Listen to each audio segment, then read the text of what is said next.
Ang Department of Education naman mga kabrigada hindi tumitigil sa pagresolba sa learning gaps ng mga kabataan.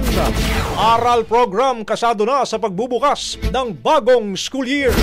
Brigada Sheila Matibag, ibrigada mo! Brigada Live Report! Patuloy ang pagtitiyak ng Department of Education o DepEd sa pagkatuto ng mga kabataan upang matugunan ang learning gap at functional illiteracy. Sa isang panayam, sinabi ni DepEd Undersecretary Gina Gonong na may ipatutupad silang summer programs.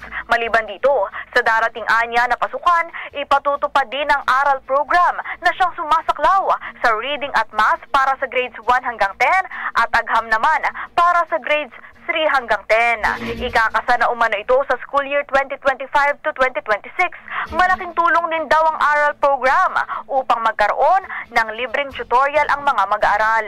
Samantala, hinikayat din ni Gonong ang mga field offices na gawin ang tutorial programs tuwing weekdays. In the heart of changing lives, ako, si Brigada Sheila Matibag ng 105.1 Brigada News FM Manila, The Music and News. Ang bahaging ito ay hatid sa atin ng Standout ES4 Capsule. Simulang tuparin ang pangarap ng iyong anak. And stunting now!